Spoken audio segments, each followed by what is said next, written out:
자, 이제 셋째 시간 시작하겠습니다.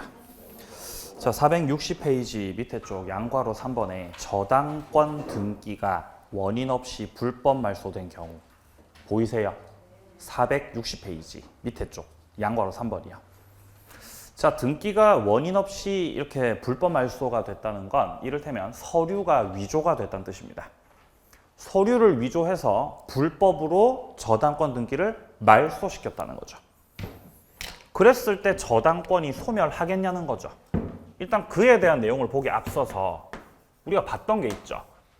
자, 예를 들어 어떤 부동산이 갑의 명의로 소유자로 등기가 되어 있습니다. 자, 갑소유로 등기가 되어 있는데 여기서 을이 관계 서류 위조해서 서류를 위조해서 불법으로 갑 등기를 말소시키거나 아니면 서류 위조해서 자기 명의로 이렇게 등기를 경료한 경우, 서류 위조해서 등기했을 때 을은 소유권 취득해요, 못해요? 취득 못하죠? 취득 못하죠. 이 등기를 갖다가 다른 사람한테 넘겨도 그자도 취득 못하죠? 등기는 공신력이 없습니다. 자, 이렇게 위조해서 등기가 경료되면 이거 무효입니다. 무효.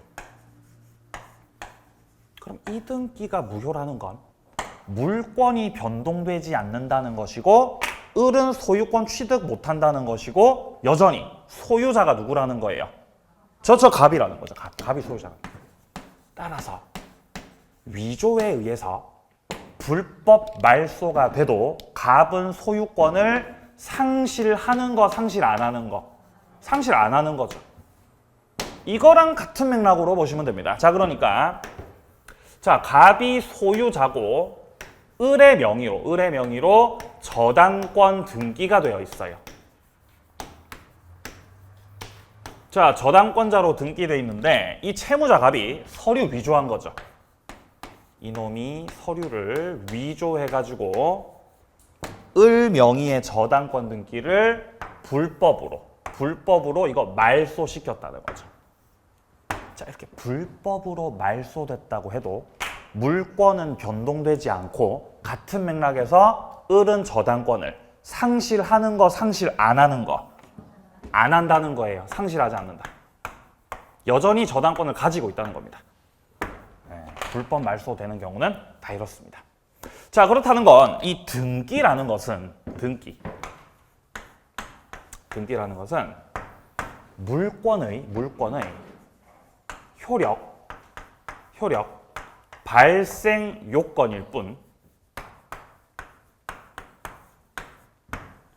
발생 요건일 뿐 효력의 존속 요건은 아니라는 겁니다. 물권이 변동되기 위해서 등기를 해야 되죠. 186조에 따라. 그러니까 이 등기라는 것은 물권 변동을 일으키는, 즉 효력을 발생시키는 요건은 맞다는 거죠. 등기라는 것이. 그러나 이렇게 원인 없이 불법 말소됐다고 해도 물권이 소멸하는 것은 아니기 때문에 존속 요건은 아니라는 거죠. 만약에 등기가 효력의 존속 요건이 맞다면 서류 위조해서 불법 말소된 경우라도 저당권 소멸해야죠. 존속 요건이 맞으면. 근데 존속 요건 1하고 아니라고. 그게 아니라고요. 그게 아니기 때문에 불법 말소돼도 저당권 소멸한다, 소멸 안 한다. 안 한다는 거죠. 소멸 안 한다는 거죠. 자, 동그라미 1번이요. 저당권 등기가 불법 말소되어도 저당권은 소멸하지 않습니다. 왜냐하면 등기는 물권의 효력 발생 요건일 뿐 존속 요건은 아니다. 따라서 등기가 원인 없이 말소된 경우라도 저당권자는 저당권 상실하지 않습니다. 그리고 저당권에 대해서 이 등기 회복 청구할 수 있습니다. 자, 근데 동그라미 밑에 2번이요. 저당 목적물이 경매가 됐죠. 목적물이 경매가 되면 저당권은 어떻게 돼요? 다 끝나죠. 다 소멸하죠. 다 소멸해버리고 순서대로 돈 받고 다 나가시는 거죠. 경매 들어가면 다 끝나죠. 저당권이. 자, 이제 본격적으로 효력으로 갑니다. 자, 오른쪽 페이지 밑에 03번에 보시면 저당권 효력 나오고 있죠. 자, 우리 책에서 먼저 소개하고 있는 이 저당권의 효력은 목적물의 범위입니다. 목적물의 범위. 목적물 어디까지 저당권의 효력이 미치는가? 자, 조문 358조를 확인하면 저당권의 효력은 저당 부동산에 부합된 물건, 이 부합된 물건이 부합물이죠. 그리고 종물에도 미친다. 효력이 미쳐요. 자, 그러나 법률에서 특별한 규정이 있거나 설정 행위로 다른 약정을 정하면 그러하지 아니하다. 그러하지 아니하다는 건 효력이 미친다는 거예요? 효력 안 미친다는 거예요? 안 미친다는 거죠. 그죠? 안 미친다는 거죠. 왜냐면 전문장에서 효력이 미친다고 효력이 미치지 않는다고 첫 번째 문장에서 효력이 미친다. 부합물 종물의 효력이 미친다 라고 하고 있고 그 다음 문장에서 설정 행위에서 다른 약정이 있는 경우는 그러하지 아니하다. 그러하지 아니하다는 건 전문장을 부정하는 거잖아요. 맞아요. 그러니까 이 뜻은 효력이 미친다, 안 미친다? 안 미친다는 거죠. 한글이에요, 이거는. 그죠? 그러니까 이런 식의 문장이 많아요, 조문에서는요. 그럼 만약에 전문장에서 효력이 안 미친다. 효력이 안 미친다 그랬어요, 전문장에서. 자, 그런데 그 다음 문장에서 어쩌고저쩌고 그러하지 아니하다.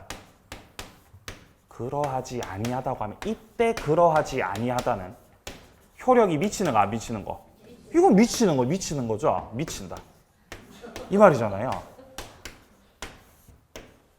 204조에서도 이런 식으로 1항이 돼 있잖아요. 점유의 침탈이 있을 때 점유물에 대해서 반환 및 손해배상을 청구할 수 있다. 반환 청구할 수 있다. 자, 이렇게 돼 있고 그 다음 문장에서 그러나 선의의 특별승계인인 경우는 그러하지 아니하다. 이렇게 말하고 있죠. 그러하지 아니하다. 그럼 그러하지 아니하다는 건 반환 청구할 수 있는 거, 반환 청구 못하는 거. 반환 청구 못한다는 거죠, 이거는. 전문장을 부정한다는 거예요. 반환 청구할 수 없다. 그죠? 이런 식으로 되는 거 많으니까 이거 응용할 수 있어야 되죠, 그때. 자, 그러면 358조는 결국 부합물과 종물의 저당권 효력이 미친다라는 건데 설정 행위에서 다른 약정이 있으면은 효력이 미치지 않는 거니까 특약으로 배제할 수 있는 거 없는 거? 있는 거죠. 특약 배제할 수. 따라서 강행규정, 임의규정. 임의규정이라는 거죠. 이 조문 자체가. 자, 뒤로 가죠. 자, 저당권 효력 미치는 것 해서 부합물, 종물, 그리고 양괄호 3번에 뭐 임의규정 이런 말 나오고 있죠. 자, 저당권의 효력이 미치는 것은 일단 자, 토지가 있을 때 자, 그리고 갑소유 토지를 사용할 수 있는 권리를 을이 가지고 있습니다. 토지 사용권은 뭐 여러 가지가 있겠지만 지상권이 가장 대표적이죠. 자, 그런데 지상권뿐만 아니라 토지 임차권도 토지 사용권이죠. 그것도 아니라면은 토지 전세권일 수도 있죠. 자, 이렇게 을이 지상권이나 임차권이나 전세권 가지고 있다면 갑의 토지를 사용할 수 있는 권리 가지고 있는 것이기 때문에 을은 건물을 신축할 수 있죠. 그럼 이 건물은 을 거죠. 여기서 이 건물에 저당권이 설정된 경우. 자, 당연히 이 저당권은 건물 저당이기 때문에 이 건물에 효력이 미치죠. 저당권 효력이. 자, 그런데 여기다가 을이 증축시키면 증축. 이렇게 증축했어요. 증축을 하면은 증축된 부분이 독립성 갖추지 못하면 기존 건물하고 합쳐지잖아요. 합쳐지는 이 물건들을 뭐라 그래요, 우리가? 부합물이라 그러죠. 부합물. 자, 그러면 건물에 저당권 효력이 미치므로 저쪽 부합물에도 효력이 미쳐야 안 미쳐요? 효력 다 미치죠. 자, 그리고 여기다가 을이 관리사무소 지으시면은 이런 게 종물이지 않습니까? 종물에까지도 효력 다 미치죠. 자, 그리고 이런 토지 사용권, 타인의 토지 위에 건물 소유하기 위한 이런 토지 사용권들, 이런 것들은 저당권 효력에서 생각해보면 종된 권리들이죠. 해서 저당권의 효력은 부합물에도 미치고 종물에도 미치고 종된 권리에까지 싹 다 미치죠. 따라서 을이 변제 못해서 저당권자가 이 건물을 경매하면, 자, 건물을 경매하면 건물만 경매 들어가는 것이 아니라 부합물, 종물, 종된 권리 싹 다 경매 들어가죠. 그러면 싹 다 경매 들어가니까 이 건물을 경락받으시면, 건물을 경락받는 자 정은 건물 경락받으면서 부합물, 종물, 종된 권리 싹 다 경락받으시는 거죠. 그럼 예를 들어 을이 지상권 가지고 있었을 때 정이 이 건물을 경락받으면서 지상권을 취득할 때는 등기해야 지상권 취득이에요? 등기 안 해도 취득이에요? 등기 안 해도 취득이죠. 왜 등기 안 해도 취득이죠? 경락은 186조니까 187조니까 187조 법률 규정이니까 등기 없이 지상권을 취득할 수 있겠습니다. 세 가지 기억하세요. 세 가지. 첫 번째, 저당권 효력은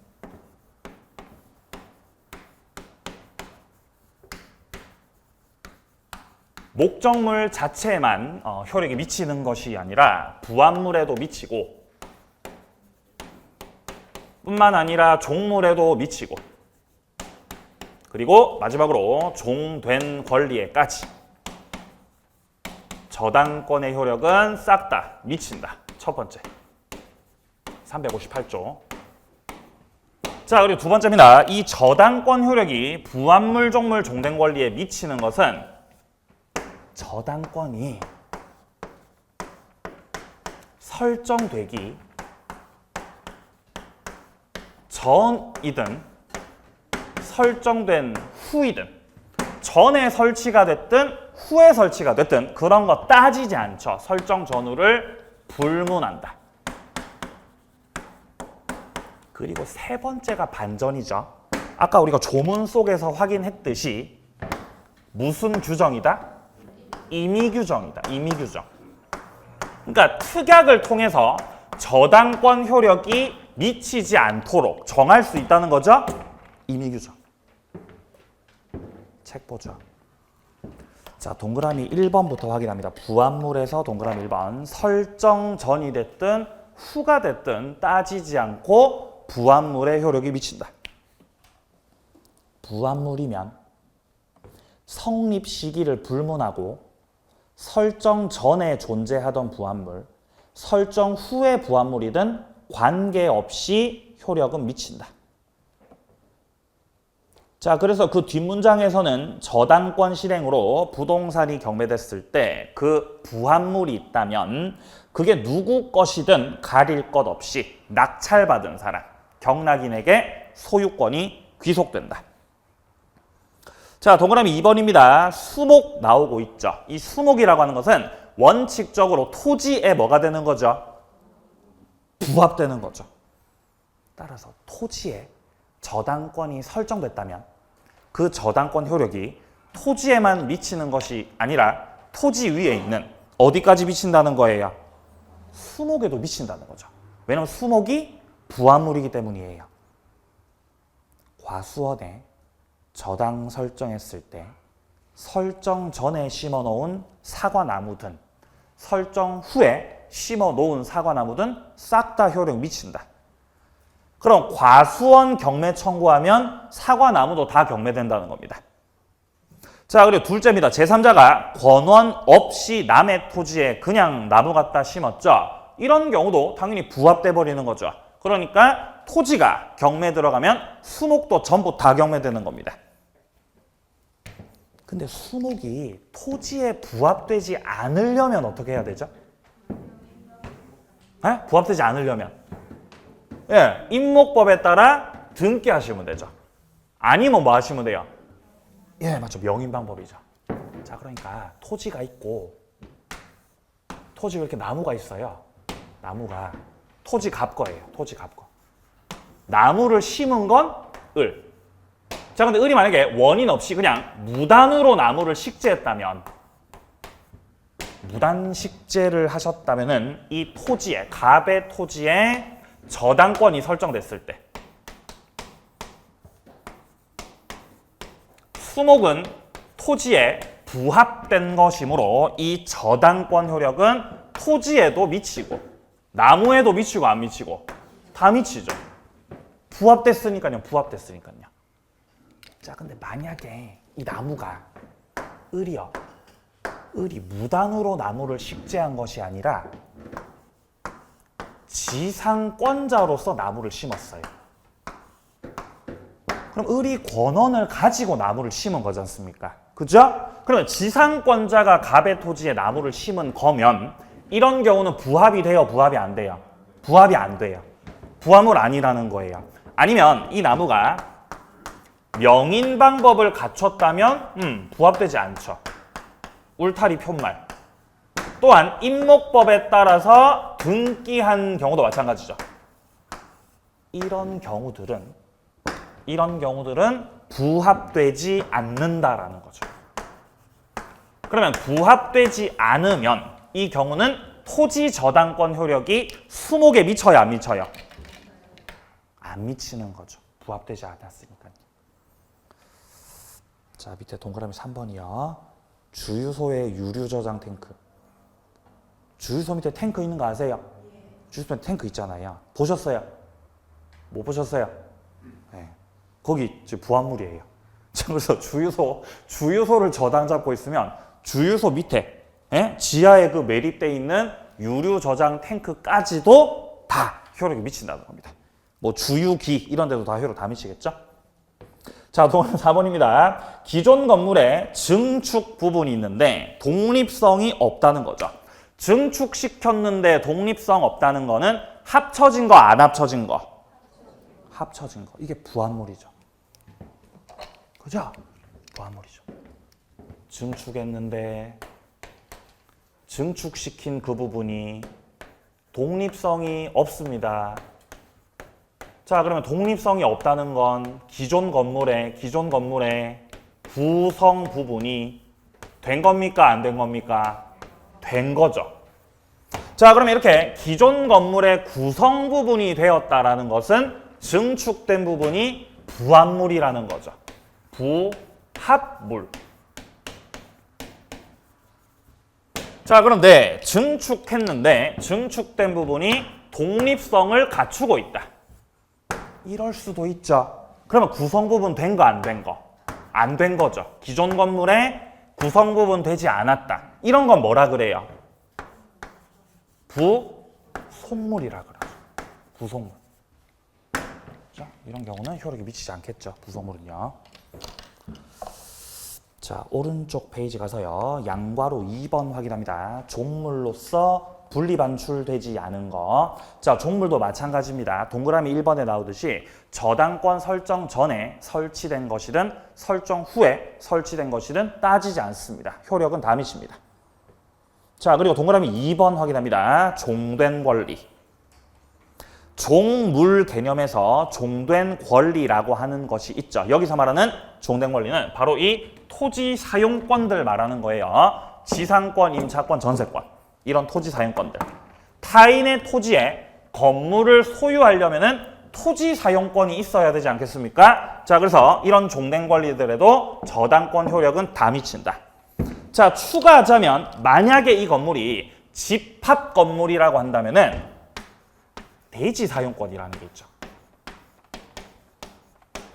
대지 사용권도 토지 사용권 말하는 거예요. 요것도 종된 권리죠. 효력 다 미칩니다. 자, 그래서 첫째라고 돼 있는데 먼저 보시면요. 집합 건물 아파트죠. 여기 전유 부분에 저당권이 설정됐어요. 그러면은 그 대지 사용권에도 효력이 미치고, 자, 그리고 둘째, 건물 소유를 위한 지상권이나 임차권, 여기에도 저당권 효력 다 미칩니다. 자, 내려가서 확인하세요. 양괄호 3번 임의규정이다. 동그라미 2번에 나오고 있죠. 부합물 종물에 저당권 효력을 배제하는 특약이 들어갔을 때 그 특약은 유효라는 거죠. 효력이 미치지 않도록 정할 수 있습니다. 자, 뒤로 가세요. 자, 이제 464페이지로 오시면은 과실이 나오죠. 과실. 자, 359조 보시면요. 저당권 실행으로 저당 부동산에 대한 압류가 있은 후라고 한다면은 설정자가 부동산으로부터 수취한 과실 또는 수취할 수 있는 그 과실에 대해서 효력이 미친다. 여기서 유념 있게 봐두셔야 되는 건 압류 후라는 표현이죠. 그러니까 압류가 들어갔을 때 과실의 효력이 미친다는 거죠. 그러면 압류 들어가기 전에는 과실의 효력이 미쳐야 안 미쳐야? 안 미치는 거죠. 압류 들어가야 돼요. 압류 들어가셔야 돼요. 예.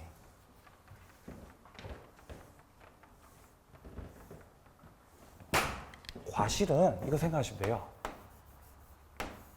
자, 갑이 건물 가지고 있고, 갑의 건물에 저당권이 설정돼 있고, 저당권 설정되고 나서 거기에 이제 임차인 들어왔어요. 임차인. 네? 여기 임차인 들어오신 거죠. 임차인. 그럼 임차인이 임대료를 낼 거 아니에요. 임대료. 임대료. 이게 목적물을 사용해서 얻게 되는 뭡니까? 그 과실이죠. 과실. 그럼 임대료는 갑이 가져야 돼요? 저당권자가 가져야 돼요? 갑이 가져야죠. 갑이. 그죠? 그러니까 저당권 효력은 원칙적으로는 과실에 미치고 안 미치고 안 미치고 안 미치고, 만약에 갑이 변제 못해서 저당권자가 그 건물을 압류 들어가면, 압류를 들어가게 되면 그때부터는 이 과실에 대해서도 효력이 미친다는 거죠. 압류 후입니다. 후. 자, 내려가세요. 밑에 파란색 3번 물상대위. 자, 저당권은 저당물의 멸실, 훼손, 공용징수로 인해서 저당권 설정자가 받을 금전, 기타, 물건, 가치 변형물, 대표적인 게 보험금이죠. 혹은 토지 수용 보상금, 이런 것들에 대해서도 효력이 미칩니다. 행사할 수 있다. 자, 근데 이런 것들에 대해서 효력을 주장하려면은 그것들이 지급 인도되기 전에 역시 뭐 하셔야 된다? 압류 들어가셔야 돼요. 압류를요. 압류를 해서 특정시켜 놔야 되는 거죠. 특정. 자, 오른쪽에서 양괄호 2번의 행사 요건 확인하세요.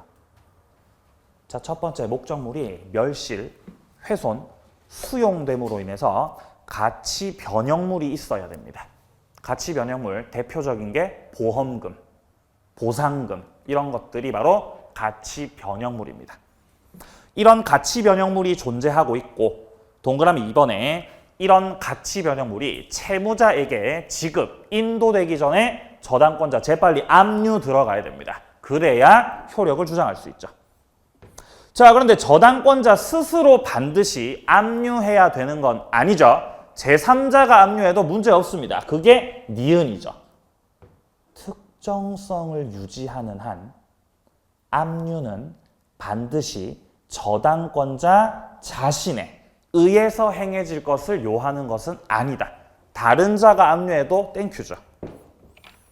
자, 밑으로 조금 내려가서 밑에 미음 보세요.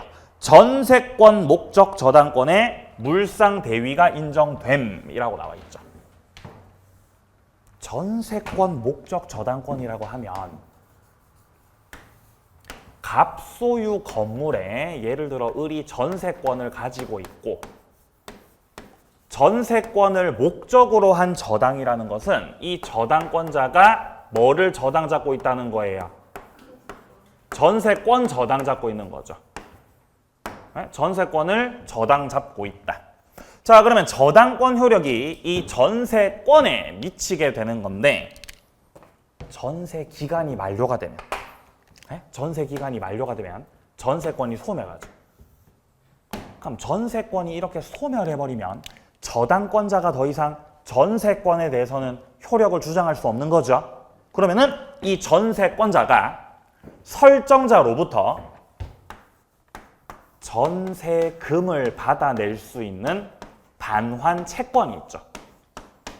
여기다가 효력을 주장한다 그랬잖아요. 기억나세요? 지난 시간 했던 거잖아요.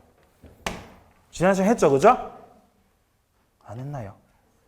했어요. 분명히 했어요. 네, 분명히 했습니다.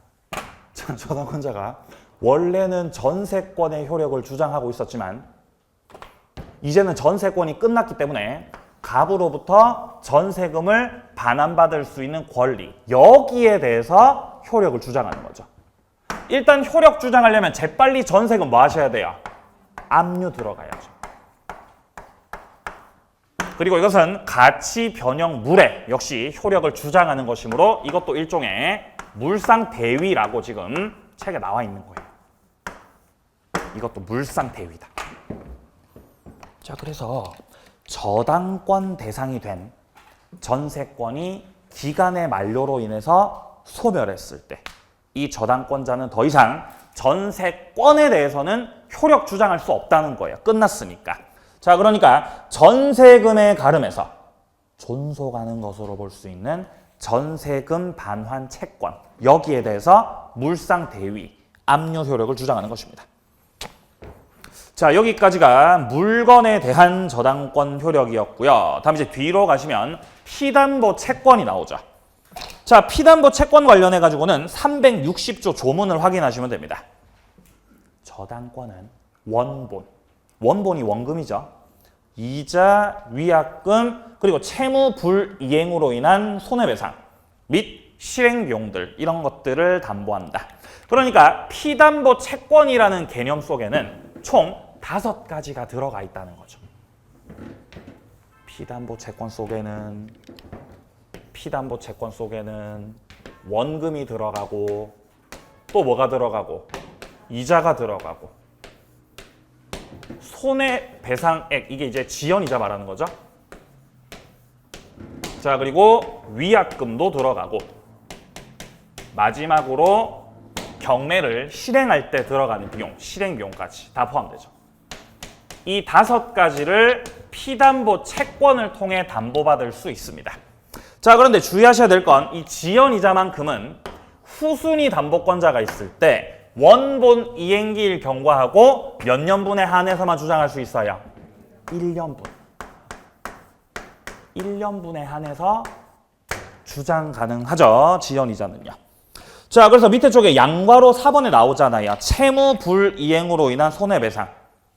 이 지연이자는 원본 이행기일 경과하고 1년분에 한해서 효력을 주장할 수 있다. 한 5년치가 쌓여 있어도 우선 변제는 몇 년치만? 1년치만 받으시라는 거죠. 1년치만. 이거는 후순위 담보권자가 있을 때 그래요? 없을 때 그래요? 있을 때, 후순위가 있을 때. 후순위도 받을 돈 있어야 되죠? 자, 그래서 그게 오른쪽 동그라미 2번에 나오죠. 지연이자 1년 제한은 채무자가 후순위 권리자나 제3자가 존재할 때의 제한이다. 후순위 담보권자가 있을 때. 자, 여기가 저당권 효력이고요. 저 다음 이제 뒤로 좀 가서 470페이지요. 470페이지 와보시면은 저당권과 용익관계가 나와 있어요. 네모 1번에서 저당권과 용익권 충돌했을 때 어떻게 되느냐. 결국 제한물권끼리 충돌하면 어떻게 되느냐인데, 제한물권끼리 충돌했을 때는 뭐가 우선해요? 먼저 성립한 게 우선이죠. 지금 도해를 보시면요. 갑 건물에 1번 갑 건물에 A가 저당권자죠. 그리고 나서 전세권자 들어왔죠. 뭐가 더 빨라요? 저당권이 빠르죠. 그럼 목적물 경매 들어가면 전세권 어떻게 되죠? 소멸하죠. 그래서 뭐라고 돼 있어요? 삭제주의. 근데 2번은요. 전세권이 먼저 설정돼 있고 그 다음에 저당권자 들어왔죠. 이런 경우는 목적물이 경매 들어가도 전세권은 소멸해야 안 해요? 안 하죠. 그러니까 인수주의라는 거예요. 1번에서 말하는 건 1순위에 저당권이 있고 그리고 나서 2순위에 뭐가 있고요? 전세권자 이렇게 있다는 거죠, 지금. 그럼 이런 상태에서 목적물이 경매가 들어가면 경매 A가 경매 신청했든 B가 경매 신청했든 차이 없습니다. 목적물 경매 들어갔을 때 이렇게 1순위가 저당이면 이거 무슨 권리라 그랬죠? 말소 기준 권리. 이런 게 바로 말소에 기준되는 권리죠. 그러니까 1순위 저당이 말소 기준 권리 되니까 1순위 저당이 소멸하면서 전세권도 어떻게 돼버린다? 다 소멸이죠. 다 끝나죠. 그래서 이게 지금 삭제주의라는 거예요. 삭제주의. 그럼 이런 경우에 이 목적물을 경락받는 자는 자 C가 경락받았습니다. 전세 끼고 경락받아요? 전세 안 끼고 경락받아요? 전세 안 끼고 그냥 깔끔한 상태에서 경락받는 거예요. 그죠? 경락받을 때는 항상 1순위를 잘 확인하셔야 돼요. 1순위가 저당이면 일단 마음 놓고 경락받을 수 있죠. 세입자 있으니까 없으니까. 세입자 없죠. 세입자 없죠. 다 나가셔야 돼요. 다 나가셔야 돼요. 자, 근데 두 번째는 갑소유 건물에 그러니까 1순위에 전세권자가 있다는 거죠. 이렇게.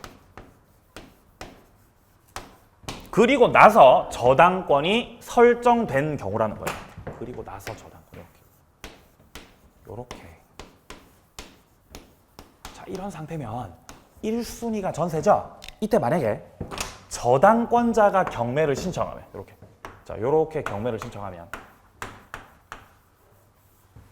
경매 들어갔을 때 저당은 소멸하죠. 근데 전세권자 순위가 더 앞서기 때문에 이 경우는 전세권 소멸해야 안 해요? 안 하죠, 안 하죠. 물론 전세권자가 경매 절차에서 우선 변제권을 행사하면 소멸하죠. 자, 이때 전세권자 선택이에요, 선택. 전세권자는 선택할 수 있습니다. 첫 번째, 나는 계속 살 겁니다. 안 나갈 겁니다. 대항력 유지할 수 있죠. 아니면은 나는 이런 집에서 살기 싫고 1순위로 돈 받고 나갈래. 우선 변제권 행사할 수도 있죠. 전세권자가 대항력을 유지하겠다는 것은 나갈 거라는 거, 안 나갈 거라는 거. 안 나가고 존속 기간 동안 계속 살겠다는 거죠. 그러면 대항력을 유지하면 이런 경우는 전세권이 소멸해요, 소멸 안 해요? 소멸 안 하죠. 소멸 안 하죠. 근데 전세권자가 우선 변제권 행사하겠다는 건 1순위로 돈 받고 나갈 거라는 거죠. 이거는 전세를 끝내고 나가겠다는 거. 이러면 전세권이 소멸하죠. 소멸한다.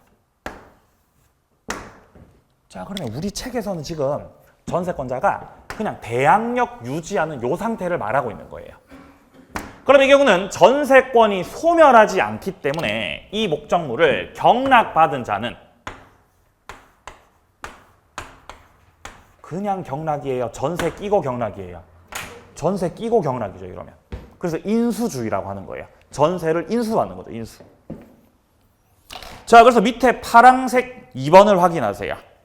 전세권이 먼저 설정되고 나중에 저당권이 설정됐을 때 저당권자가 경매를 신청하더라도 전세권자가 배당을 요구하지 않는 한 여기서 말하는 배당 요구가 우선 변제권 행사죠. 그거 안 하는 한 전세권은 소멸하지 않는다. 따라서 인수주의죠. 인수주의. 자, 그다음에 오른쪽 가시면요. 이제 내부 2번에 법정지상권 나오고 있죠. 저당권 파트에서 가장 중요한 부분이죠. 자, 법정지상권 보겠습니다.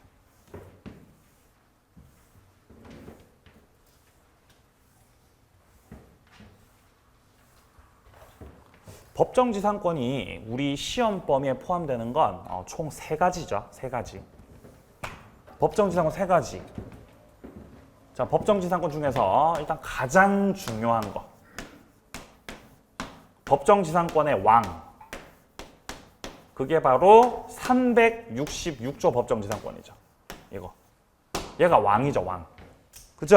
자, 그리고 또 뭐 있어요? 네, 관습법상. 그죠? 관습법상. 언제 했던 거? 언제 했죠? 관습법상 법정지상권이요? 바로 지난주. 그죠? 바로 지난주. 관습법상 법정지상권. 자, 그리고 305조 법정지상권.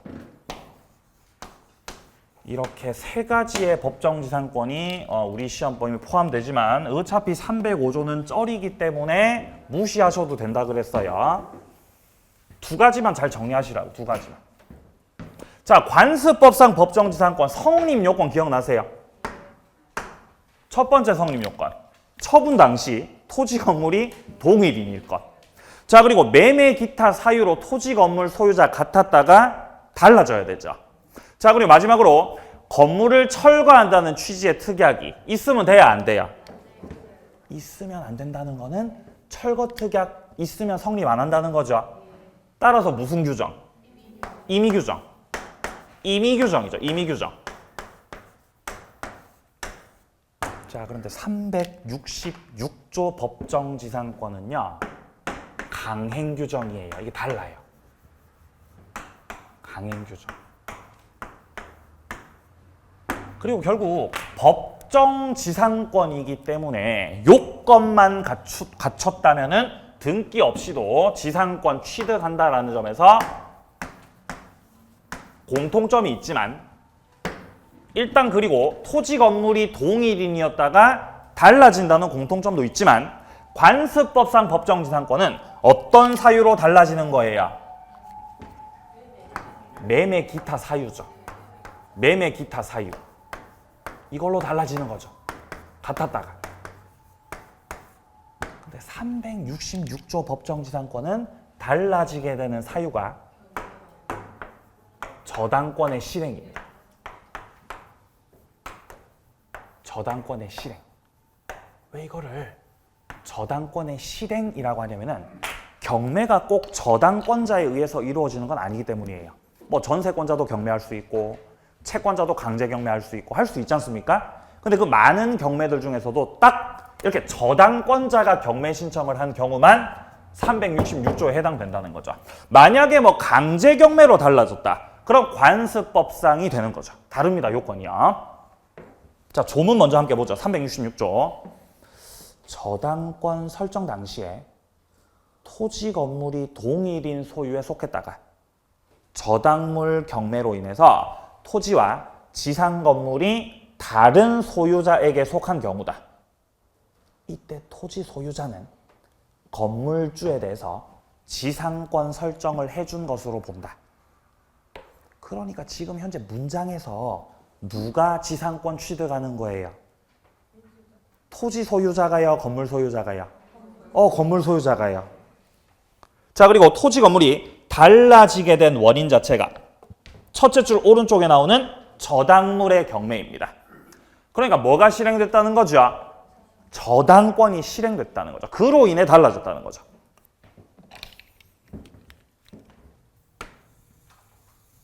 자, 토지가 값 거고 그리고 건물이 값 거일 때 예를 들어 그죠? 토지 건물 값 거 둘 다 이렇게 둘 다 값 거. 자, 이때 토지에 저당권이 설정됐어요. 그러면 저당권 설정 당시 동일 소유자 맞습니까? 설정 당시 동일 소유자. 자, 이런 상태에서 갑이 변제 못하면 저당권이 실행되죠. 자, 토지에 경매를 하죠. 저당권자가. 자, 그러면 저당권 실행됐으니까 이 토지를 누군가 경락을 받으시겠네요. 병이 토지를 경락 받으시면은 저당권 실행으로 인해서 원래 토지 건물이 동일 소유자였는데 이제는 토지 소유자가 누가 되고 건물주는 누구고? 달라졌죠? 이때 이제 취득한다는 거죠. 법정지상권을요. 누가 법정지상권 취득해요? 갑이요, 갑이요. 이 건물주가 취득하죠. 법정지상권을. 등기해야 등기 안 해도. 등기 안 해도. 187조. 토지 건물 소유자가 탁 달라지는 그 시점에서 취득하는 거예요. 어느 시점에서 토지 건물 소유자가 탁 달라지죠? 경락받는 그 시점. 경락대금을 다 완납하는 그 시점. 그 시점에 갑은 취득하는 거죠. 그럼 갑은 지상권 인정받았으니까 양심적으로다가 경락받은 병에게 지료 내야 돼, 안 내야 돼요? 네? 지료 내야 된다, 안 내도 된다? 내야 돼요. 지료 내야 됩니다. 지료 유상이 원칙이에요. 예. 유상이 원칙이에요. 유상 원칙. 왜냐하면 지상권에서 여러분들 왜 헷갈리시냐면은 지상권에서 지료가 요소가 아니었다. 그래서 헷갈리지 않습니까? 근데 법정지상권에서는 법에서 지상권을 인정해주는 만큼 지료는 갖다 내시라는 거예요. 지료는 내시라는 거죠. 상식적으로다가. 유상의 원칙이다. 물론 얘가 지료 내지 마. 지료 내지 마. 그럼 안 내도 되죠. 근데 유상이 원칙이에요. 지료 갖다 내야 됩니다. 자, 이런 경우뿐만 아니라요. 자, 토지가 있고 토지가 갑거, 건물도 갑거. 자, 근데 건물의 저당권이 설정됐어요. 건물의 설정. 자, 그러면 저당권 설정 당시에 토지 건물 동일 소유자 맞습니까? 네, 동일 소유자죠. 자, 그리고 이 저당권이 실행됐다. 건물에 대해서 실행되죠. 그리고 이 건물을 병이 경락을 받았을 때. 자, 이때도 저당권 설정 당시 동일 소유자였다가 저당권 실행으로 인해서 토지 소유자는 누구고 건물주는 누구고 달라진 거죠. 법정지상권 취득하죠. 누가 취득해요? 얘가 취득하죠. 네, 건물 경락받으면서 법정지상권 취득하는 거예요. 등기해야 등기 안 해도. 등기 안 해도 법정지상권 취득하죠. 지로 줘야 된다, 안 줘도 된다? 지로 줘야 된다고요. 유상의 원칙이에요. 네. 공짜 너무 좋아하지 마세요. 인정 근거. 자, 1번 인정 근거. 자, 토지 건물은 각각 별개의 부동산이죠. 따라서 어느 한 가지만 경매 처분이 되면 토지 건물 소유자가 달라질 때 건물이 철거될 수도 있는 이런 이 사회적, 경제적 손실이 있다는 거죠. 이런 것들을 방지하기 위해서 법에서 건물주에게 토지 사용권 인정해주겠다라는 제도. 이게 바로 366조 법정지상권입니다. 이어지는 문장에서 강행 규정 확인합니다. 동조에 적용 배제하는 특약은 무효다. 자, 성립요건 확인해보죠. 양괄호 1번. 저당권 설정 당시에 건물이 있어야죠. 두 번째 성립요건 뒷페이지. 자, 473페이지 와보시면 저당권 설정 당시에 토지 건물이 동일인의 소유이어야 한다. 언제 동일 소유자? 설정 당시 동일 소유자예요. 자, 그리고 뒷페이지 세 번째 성립요건 저당권 실행으로 인해서 토지 건물 소유자가 바뀌었다. 분리가 돼야 되는 것이죠. 자, 이렇게 세 가지의 성립요건으로 나눠서 우리 책에서는 말을 하고 있지만 우리는 성립요건 중에서 한 가지만 가지고 판단의 기준을 정할 수 있죠. 366조 법정지상권이 성립하는 건지 안 하는 건지 그에 대한 판단을 할 때는 결국 저당권이 설정되는 그때 그 당시 토지하고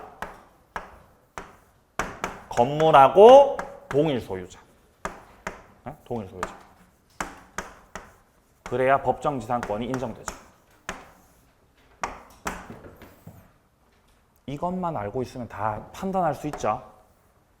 어차피 시험에 출제되는 것도 법정지상권이 성립합니까 안 합니까를 물어보니까 이거 가지고 다 판단할 수 있죠. 그죠? 다 판단할 수 있어요. 근데 판단이 안 되는 판례도 있어요. 네? 판단이 안 되는 아주 골 때리는 판례도 있습니다. 그건 좀 이따 볼 거예요. 자, 판례 한 개씩 뜯어봐야 되겠죠. 조금 쉬었다가 판례 살펴보도록 하겠습니다.